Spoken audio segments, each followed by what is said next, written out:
Kia ora, vanakkam and welcome to Big Boss Season 7 Tamil நிகழ்ச்சியின் review. Right, இது பார்த்தீங்கன்னா October 10ஆம் தேதி டே 10ஓட ரிவ்யூ.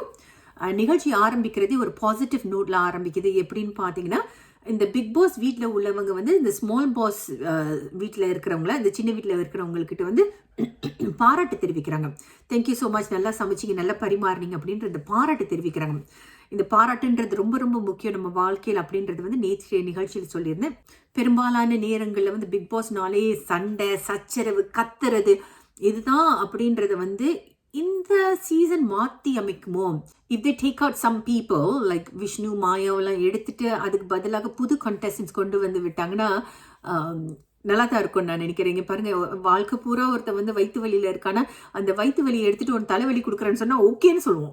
ரைட், அந்த மாதிரி ஒரு கான்செப்டில் let's bring in other people in to the house. I think I'm so done with Maya and Vishnu. Anyway, so நீங்கள் பார்த்தீங்கன்னா பாசிட்டிவ் நோட்டில் ஆரம்பிக்குது. கட் பண்ணால் மாயா வந்து மாஸ்டர் மைண்ட் பண்ணுறாங்க, ஒரு பிளாட் கிரியேட் பண்ணுறாங்க. அதாவது அந்த பிக் பாஸ் வீட்டில் உள்ளவங்களை எவ்வளோ வெறுப்பேற்ற முடியும், that's her game plan. Right, but என்னென்ன ஒரு I think we all want some things to be ethical. We've come to a point where empathy, being ethical, all these values are very, very important, more than watching a game show and making sure that people eat each other's brains out, right? So மாயாவும் விஷ்ணுவும் சேர்ந்து அவங்கள எவ்வளோ நம்மக்கிட்டலாம் பகைச்சிக்கிட்டாங்களே, அவங்க வந்து கஷ்டப்படணும் அப்படின்ற மாதிரி ஹேட்ச் பண்ணுறாங்க ஒரு பிளான். அப்புறம் பார்த்தீங்கன்னா இந்த மெனு சண்டை நடக்குது. ஏற்கனவே நேற்று நிகழ்ச்சியில் சொல்லிட்டேன். அதாவது நீ எப்படி எனக்கு வந்து 4 ஸ்லைஸு 2 ஸ்லைஸு 2 காஃபி 3 காஃபி அப்படிலாம் எழுதுறான்னு சொல்லி சண்டை போடுறாங்க. அப்புறம் வந்து அதுக்கு வந்து நீங்கள் பார்த்தீங்கன்னா வாட் ஹேப்பன்ஸ் தேர் இஸ், அந்த பிக் பாஸ் டீமில் உள்ளவங்க சொல்கிறாங்க, ஓகே நம்ம சாப்பாடு அவங்களுக்கு கொடுக்காம பிரெட் பட்டர் ஜாமில் நம்ம வச்சுருக்கோம், because the provisions of the big boss team, அவங்க நாங்கள் இதை நம்ம சாப்பிட்டுப்போம், அவங்களை பட்டினி போடுவோன்ற மாதிரி பேசுகிறாங்க. உடனே வந்து உள்ளுக்கு வந்து மாயா என்ன சொல்கிறாங்க, ஓ தண்ணி லிஸ்ட்டில் இல்லை, தண்ணியை நம்ம கட்டுப்படுத்துவோம். பட் தண்ணின்றது நீங்கள் பார்த்தீங்கன்னா பிக் பாஸ் வீட்டில் வந்து the one person who can traverse both sides is the captain, right? So captain உள்ளே போய் தண்ணி எடுத்துகிட்டு வந்துடலாம். So it's not exactly good strategy, but she does think about it is well, right? நீங்கள் இது செஞ்சீங்கன்னா நான் இது பண்ணுறேன் அப்படின்ற மாதிரி. But of course the come to compromise. And நீங்கள் லைஃப்பில் பார்த்துருந்தீங்கன்னா நிறைய பேக் அண்ட் ஃபோர்த் இங்கே சரவணன் வந்து இங்கே பேசுகிறாரு, அப்புறம் அங்கே பிளக்கேட் பண்ண பார்க்குறாரு, தென் he comes back here. So இது போய்கிட்டே இருக்குது. இதில் என்னன்னு பார்த்தீங்கன்னாங்க, இது வந்து வாழ்க்கை தத்துவம். இப்போ நீங்கள் பார்த்தீங்கன்னா சென்னையில் கூட தண்ணி பிரச்சனை என்னன்னா, நீங்கள் பார்த்தீங்கன்னா இந்த ரிசோர்ஸஸை யாராவது கண்ட்ரோல் பண்ணிடுறது, இது வந்து அத்தியாவசியம், இது தேவை, மக்களுக்கு தேவை, இதை நான் கண்ட்ரோல் பண்ணேன்னா பவர் எனக்கு இருக்குன்றது தான் விஷயம். கரெக்டா? ஸோ இதுதான் அங்கே நடக்குது. என்கிட்ட பவர் இருக்குது அப்படின்ற மாதிரி பவரே இல்லாத பட்சத்தில் கூட அந்த ஸ்மால் வீட்டில் இருக்கிறவங்க வந்து அவ்வளோ அராஜகம் பண்ணுறாங்க. And they just because they are loud and they are annoyingly loud, ரொம்ப சத்தமாக பேசுறதுனால அவங்க பக்கம் நியாயம் இருக்குன்ற மாதிரி குழம்பி போயிடுறாரு சரவணன் விக்ரம் வந்து எப்படின்னா, அவர் ஒரு கேப்டன்சினா he needs to make a stand. At some points you have to say, look, it is what it is. அது வந்து நடக்கவே இல்லைங்க. அவர் வந்து இங்கே வந்து பேசுகிறாரு, ஓகே பிக் பாஸ் வீட்டில் உள்ளவங்க வந்து கொஞ்சம் அமைதியானவங்களாக இருக்கிறாங்க, மோ கல்ச்சர்டாக தெரியுறாங்க. அவங்க வந்து பிக் பாஸ் அந்த சின்ன வீட்டுக்கு போகும்போது அவங்க கிட்ட வந்து போய் மன்னிப்பு கேட்குறாரு. And I felt that what is he even trying to do? இங்கே பாருங்க, மன்னிப்பு கேட்குறதுன்றது ரொம்ப ரொம்ப முக்கியம். ஆனால் அந்த மன்னிப்பு வந்து இலகுவா தேவையில்லாமல் நீங்கள் பயன்படுத்தினீங்க, அதோட மதிப்பை போயிடும். ரைட், இவர் போய் எதுக்கு மன்னிப்பு கேட்குறாரு அப்படின்றத வந்து I felt not necessary. Right, இதுக்கு இடையில வந்து கோவப்பட்டு நிக்சன் வெளியில் போயிடுறாரு. இதுவும் இது சொன்னேன், இந்த மாதிரி அவங்களோட இன்சல்ட்லாம் நான் எடுத்துக்கணுன்றது எனக்கு தேவையில்லை. And he tells off the captain, right? நீ இந்த மாதிரிலாம் பேசுறது, அவங்க என்ன செஞ்சாலும் நம்ம தாங்கிக்கணும்னு நீ சொல்றியா அப்படின்ற மாதிரி. I felt that அந்த சொல்லுவாங்க தெரியுமா, you must be strong, you must have a backbone. I thought Vikram was lacking that. நல்ல பையன், he has got very good quality, சாந்தமான பையன். பட் என்னன்னா he cannot make a stand. Okay, so see, some of us can be leaders, some of us can be followers, some of us can traverse both, right? So இங்கே வந்து I felt that he was feeling very intimidated by இந்த அராஜகம் படுற இந்த 4 பேர், இந்த Maya, Cool Suresh, Vishnu and who's the other one, Vijay கூட கொஞ்சம் அடக்கமாக தான் இருக்காரு. இந்த 3 பேரோட அராஜகத்திற்கு வந்து அடிப்படைஞ்சிடறாரு. So that's a mistake I felt. Okay, and இடையில வந்து நீங்கள் பார்த்தீங்கன்னா கூல் சுரேஷும் பிரதீப்பை பேசும்போது பிரதீப் சொல்லுவார் இவங்க எல்லாம் அதாவது அவரோட டீமை பற்றி இந்த விஷ்ணு விஜய் மாயா 3 பேரையும் பார்த்து அவர் என்ன சொல்கிறார் இவங்க எல்லாம் நல்லவங்களா எனக்கு தெரியலன்னு. விஷ்ணு வந்து பிரதீப்பை டார்கெட் பண்ணிக்கிட்டே இருக்காரு. என்ன பண்ணுறாருன்னா பிரச்சனை பண்ணுறாரு. அவங்களுக்கு சாப்பாடு கொடுக்க மாட்டோம் சமைக்க மாட்டோன்ற மாதிரி சொல்லும்போது பிரதீப் சொல்கிறார் இல்லை நான் சமைச்சு கொடுப்பேன்ற போது சார் அப்போ நீ மட்டும் சமை அப்படின்னு சொல்லிட்டு Vishnu tries to influence Vijay as well. நீ சமைக்காத அவரே சமைக்கட்டும் அப்படின்ற மாதிரி. சுரேஷ் இது ஒரு நல்ல விஷயம் சொல்கிறாருங்க. அது வேக்கப் சாங் முடிஞ்சோடனே ஏற்கனவே 2 பேர் வந்து அந்த ஜெயிலில் போடுறதுக்காக அந்த பிக் பாஸ் கிரியேட்டிவ் டீம் வந்து பரிந்துரைச்சிருக்காங்க. So that's going to be Vinosha and Akshaya. அப்போ சுரேஷ் வந்து என்ன சொல்கிறாருன்னா இல்லை அவங்க 2 பேருமே என்ன டாஸ்க் வச்சாலும் அவங்க 2 பேரும் வந்து அந்த ஜெயிலுக்கு போகாமல் தப்பிக்கிறதுக்கு வந்து அவங்களுக்கு ஒரு வாய்ப்பை ஏற்படுத்தி கொடுங்க. நீங்கள் லூஸ் பண்ணாலும் பரவாயில்ல அவங்களுக்கு ஒரு வாய்ப்பு கொடுங்க அப்படின்னு சொல்கிறாரு. At that point Suresh is cool, right? But most of the time, oh my God, but அது ரொம்ப நல்லா இருந்துச்சு அவர் சொன்னது. எல்லாரும் ஆமோதிச்சாங்க. இதுக்கு இடையில வந்து யுகேந்திரனும் விசித்ராவும் உட்காந்து பேசிட்டு இருக்காங்க. யாரெல்லாம் மாயாவுக்கு ஓட் பண்ணாங்க. ஆனால் அங்கே கட் பண்ணால் இவங்க 2 பேரும் மாயா பற்றி பேசுகிறாங்க. மாயா வந்து யுகேந்திரனை பற்றி உள்ளுக்குலேருந்து பேசுகிறாங்க. என்ன சொல்கிறாங்க என்னை வந்து அவர் தான் வந்து நாமினேட் பண்ணியிருக்காரு ஏன்னா எனக்கு ஐ கான்டாக்டே கொடுக்கலன்னு. எல்லாருக்கும் ஒரு பேர் வச்சு கூப்பிட்றது வந்து ரொம்ப தவறாக இருக்குது. I think Maya is someone that I wouldn't want to get close to. I wouldn't want to get to know her, right? In real life. If this is a character in real life, no, I want to distance myself from her, right? அப்புறம் பார்த்தீங்கன்னா ரவீனா நிக்சனுக்கு இடையில வந்து ஒரு சின்ன ஒரு அரசல் புரசலான ஒரு விஷயம் நடக்குது. நீ என்ன தம்பின்னு கூப்பிட்ற அப்படின்ற மாதிரி ஒரு slight hint that Raveena is attracted to நிக்சன்ற மாதிரி தெரியுது.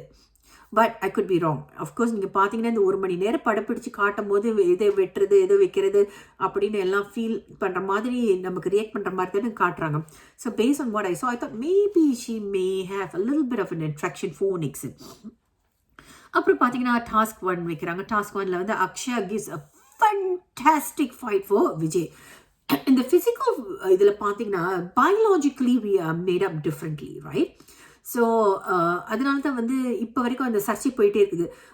ஒரு திருநங்கையாக இருக்கிறவங்க வந்து ஒரு பெண்கள் போட்டியில் கலந்துக்கலாமா ஸ்போர்ட்ஸில் கலந்துக்கலாமா ஏன்னா அவங்களோட biological makeup is different in the sense that they stronger and they have got more power in body wise, right? So இங்கே பார்த்தீங்கன்னா விஜய்க்கு போட்டி அக்ஷய் அனுப்புகிறாங்க களத்தில். அண்ட் அவர் வந்து நிறுத்தி தடுத்து பெண்ணுன்னு கூட பார்க்காம சவால் அப்படி விடுறாங்க. ஐ தாட் அந்த 2வது டாஸ்க்கை வந்து விஜய்க்கும் அக்ஷய்க்கும் கொடுத்துருக்கணும். Because it was 1 men and 1 male and 1 female. 2வது டாஸ்க் வந்து பார்த்தீங்கன்னா இட் வாஸ் பந்து அந்த பிங்பாங் பால்ஸை வந்து ஃப்ளிக் பண்ணோம். ஸோ அதை வந்து அக்ஷயாக்கும் விஜய்க்கும் கொடுத்துருக்கலாம். But of course I do not know what the creative team thinks. Maybe they should get a little bit more creative and look at the circumstances. Prescribed நாங்கள் இது தான் டாஸ்க் 1 வச்சுருக்கோம் இதுதான் டாஸ்க் 2 வச்சுருக்கோம் அப்படின்னு ப்ரிஸ்கிரைப் ஃபார்முலாவில் போகாமல் யார் கண்டஸ்டன்ஸ் வராங்க அவங்களுக்கு ஏற்ற மாதிரி கொஞ்சம் I mean not to pander to whoever your favorite person is, but gender wise அது அவங்க பண்ணணும். creative team has got to really pull up their socks and be more creative, right? And so நீங்கள் பார்த்தீங்கன்னா Akshaya gives a fantastic fight and but Vijay wins, right? அது என்னென்ன cup திருப்பணும் அதை நீங்கள் வந்து ப்ரோக்ராமில் பாருங்கள். கடைசியில் வந்து அவங்க வந்து அந்த யார் கடைசி கப்பை அவங்களோட so 1 person is to choose whether the cup is going to be facing up, the other person chooses whether the cup is going to be face down. So எத்தனை பேரோட கப்பு வந்து எத்தனை கப்பு உங்களோட கப்பு எத்தனை வந்து இப்படி நிற்கிதோ இல்லை அந்த மாதிரி நிற்கிதோ the more count will win. So தட்டி விடணும் and all of that. And Akshay comes up with this summer idea of just pushing the entire table so that everything falls and she puts her cup, right? But of course கடைசியில் நீங்கள் பார்த்தீங்கன்னா அவர் தட்டி விட்டுட்டு he puts it in and he wins, right?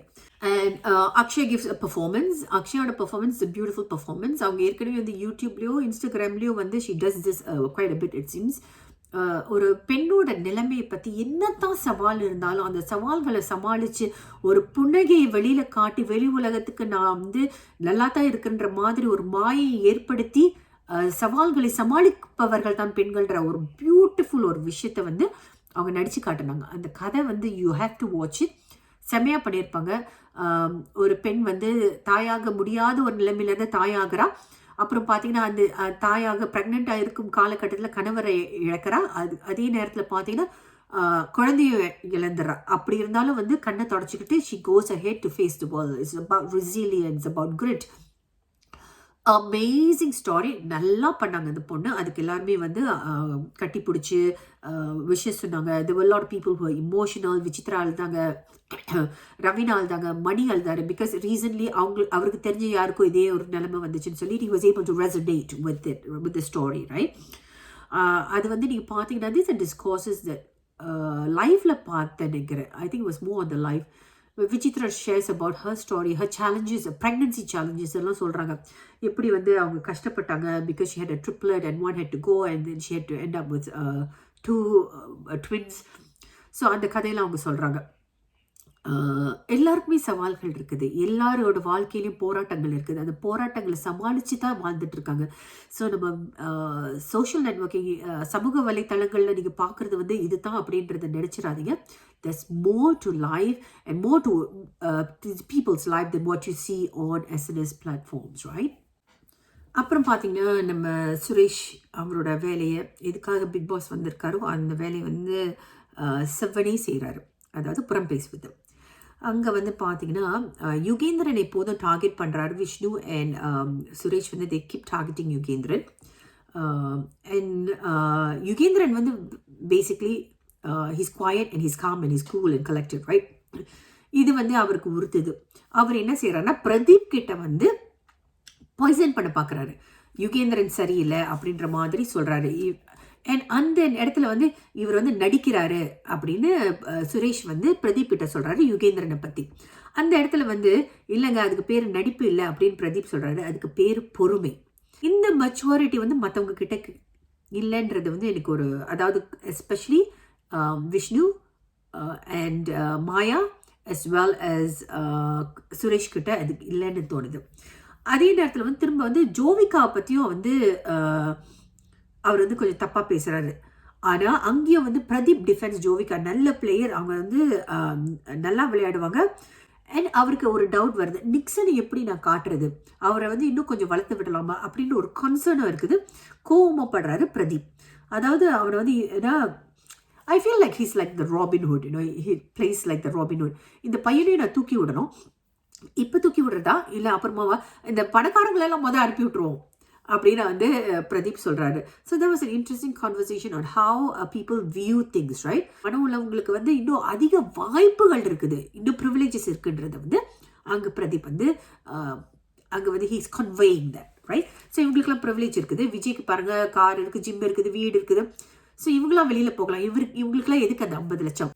So இந்த game வந்து ஒரு strategy கேம்னு understand பண்ணி வந்த பிரதீப்பே he is saying that யாருக்கு இது ரொம்ப முக்கியம் அப்படின்ற அந்த எத்திக்கல் ஃபார்மேட் ஃபாலோ பண்ணுறாரு. that's what appeals to people about Pradeep.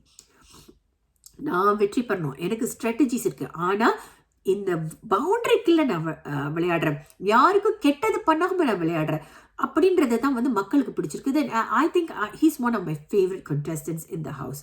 I want to see Pradeep. நான் டே ஒன்லேருந்து சொல்லிட்டு இருக்கேன், I want to see Pradeep travel, right? And I think he's worthy of winning. Okay. அப்புறம் பார்த்தீங்கன்னா மாயா போய் இவர்கிட்ட வந்து நான் வந்து உங்கள் அப்பா, அதாவது பிரதீப் கிட்ட போய் நான் வந்து உங்கள் அம்மா பற்றிலாம் பேசி நான் சிரிக்கலை, அது ஏற்கனவே வந்து கண்டனம் தெரிவித்தாங்களே கமல்ஹாசன், அதுக்கு வந்து இவங்க எடுத்து பேசுகிறாங்க. ஆனால் மன்னிப்பு கேட்க மாட்டாங்க. அது வந்து ஒரு குறும்படம் வரும்ன்ற மாதிரி அவங்க முடிவு பண்ணிட்டாங்க. அப்படி வந்தாக்கா அது நடந்துச்சுன்னா, நான் இல்லைன்னு சொல்கிறேன், அப்படி நடந்துச்சுன்னா உன் காலில் விழுந்து மன்னிப்பு அப்போ கேட்குறேன்றாங்க. மன்னிப்பு கேட்டு நான் வெளியாகிறேன். பட் இவ்வளோ நாள் அவருக்கு பண்ண தவறுகள், அவர் பின்னாடி பேசினது, அது எதுக்குமே அவங்க மன்னிப்பு கேட்கல. அண்ட் உடனே வந்து பிரதீப் கட்டி பிடிச்சிப்பார். You know, he's very forgiving, he is very kind. I really like Pradeep. Okay. And then பார்த்தீங்கன்னா டிஸ்கஷன் போகுது, small house as to who will be evictedன்றது. விசித்ரான்றாங்க. மாயா வந்து she's just sitting down there, putting people down. I really want her out. I really, if this is a character, as I said, you know, it's very sad. Aishu வந்து ஐஷு பாருங்க அங்கே சாஞ்ச பிறகு இந்த big pass வீட்டில் உள்ளவங்களுக்கு நாட் என்டர்டெய்னிங் குரூப் அப்படிலாம் பேர் கொடுக்குறாங்க. It's a lot of backbiting, a lot of gossiping in the small house. Okay, Jovika வந்து குட் பிளேயர் அப்படின்றாங்க, மணி சேஃப் பிளேயர்ன்றாங்க, அப்புறம் நிக்சனை பற்றி குறை சொல்கிறாங்க. இப்படியே போயிட்டே இருக்குது. அப்புறம் இந்த கோல்ட் ஸ்டார் ஈவெண்ட் ஒன்று நடக்குது. Everybody has to say what they have done for the house அப்படின்ற மாதிரி கூல் சுரேஷ் வந்து பேசி நான் எக்ஸசைஸ் பண்ணுறேன், நான் கத்துறேன், தமிழ் கத்துறேன், அப்புறம் நான் வந்து டான்ஸ் ஆடுறேன் அப்படின்ற விஷயங்கள்லாம் சொல்கிறாரு. பட் அதுக்கப்புறம் அவர் தெரியுது இவங்கெல்லாம் யாருமே ஓட் போட மாட்டாங்கன்னு. அதுக்கப்புறம் அவர் சொன்ன விஷயம் வந்து ரொம்ப ஃபனியாக இருந்துச்சு. He is entertaining. If he just concentrates on the entertaining, இந்த சின்ன பசங்களோடலாம் சேர்ந்து இந்த மாதிரி gossip பண்ணாமல் என்டர்டெயின்மெண்ட் மட்டும் பண்ணார்னா Suresh is nice to watch. Sorry, இவங்க எவனுமே எனக்கு ஓட் போட மாட்டாங்கன்னு சொல்லி பேசி முடிச்சது வந்து இட் வாஸ் ரியலி ஃபனி. அவரோட மெச்சூரிட்டி லெவலுக்கு அவர் என்ன செய்யணும்னா இவங்ககிட்டலாம் இவங்களை வந்து வழி நடத்துகிறவராக அவர் இருக்கணும். But I don't know, sometimes you get very personal and he's doing this just entertain பண்ணிக்கிட்டு அவரோட ஜோக்ஸை சொல்லிக்கிட்டு அப்படி இருந்தாலே வந்து the house would be a fun house. But this is what it is. நிறைய பேர் வந்து என்கிட்ட வந்து சில விஷயங்கள் சொல்கிறீங்க. you see, என்கிட்ட வந்து anchor Archana பேசினாங்க. She sent me messages and she said, no, she was really nice. She reached out to me and she said, Malini, எந்த ரிவ்யூவும் படிக்காதீங்க, எந்த கமெண்ட்ஸும் படிக்காதீங்க, you're going to feel hurt. So just safeguard yourself. Your well-being is very, very important. Yugendran உள்ளே இருக்காரு, but நீங்கள் உங்களை பார்த்துக்குங்க, தேவையில்லாமல் stress ஆகாதீங்க and all of that. ஏன்னா அர்ச்சனா உள்ளே இருந்துட்டு வந்தவங்க, you know how it has been for her journey, right? And I thought that was really, really nice. She reached out to me. யுகேந்திரனோட sisters are very, very stressed. இப்போ அவங்க வந்து ஒரு sister வந்து big pass பார்க்குறதே நிறுத்திட்டாங்க, ஏன்னா எனக்கு அவ்வளோ ஸ்ட்ரெஸ்ஸாக இருக்குது அப்படின்னு. So what I want to say is that whatever நம்ம விமர்சிக்கிறது எதுவாக இருந்தாலும் அவங்களோட ட்ரூ கேரக்டர் பற்றி கிடையாதுங்க. திரும்ப திரும்ப சொல்கிறது என்னென்னா, அந்த 1 மணி நேர நிகழ்ச்சியை வச்சு தான் நம்ம வந்து விமர்சிக்கிறோம். So let's not be harsh with anyone. எங்களுக்கு நமக்கு பிடிக்கலைன்னா ஓட் பண்ணி அனுப்பிச்சி விட்ருவோம். ஆஃப்கோர்ஸ் அந்த பிக் பாஸ்கில் வந்து இணைக்கிறதுக்கு வந்து நிறைய பேர் வந்து அவங்க க்யூவில் வந்து வச்சுட்டு தான் இருக்காங்க. So they will sent it. The people who are trying for 6 years and 7 years அவங்களாம் இருக்காங்க. So they might come in as well. And இன்னொரு விஷயம் நான் என்ன சொல்ல ஆசைப்படுறேன்னா, நீங்கள் பார்த்தீங்கன்னா 1 மணி நேர நிகழ்ச்சியில் வந்து நிறைய நெகட்டிவ் காட்டுறாங்க. அந்த பிக் பாஸ் வீட்டில் நீங்கள் பார்த்தீங்கன்னா நிறைய பாடுதுங்க, நிறைய பேர் என்டர்டெயின் பண்ணுறாங்க, சிரிக்கிறாங்க, தே ஹேவ் கேம்ஸ், அவங்களே கேம்ஸ் விளையாடுறாங்க, இந்த லாட் ஆஃப் ஃபன் எலிமெண்ட்ஸ். ஆனால் அது எல்லாமே வந்து has not been prioritised. The fights and the negativity is being prioritised in the 1 hour program. So full நிகழ்ச்சி பார்த்தீங்கன்னா எல்லாருடைய மற்ற சாயல்களும் தெரியும். பட் நான் வந்து நிறைய நேரங்கள் பார்க்குறேன். ஐ டூ வாட்ச் தி 24 hours. அதுலேருந்து பார்க்கும்போது ஏற்கனவே ரவீனா நச்சுன்னு சொல்லி நாமினேட் பண்ணுவாங்க. மாயா இந்த வீட்டில் வந்து இல்லாமல் இருந்தால் இன்னும் நல்லாயிருக்கும்னு சொன்னாங்களே. That's what I feel, right? So மீண்டும் நாளை சந்திப்போம். நன்றி, வணக்கம்.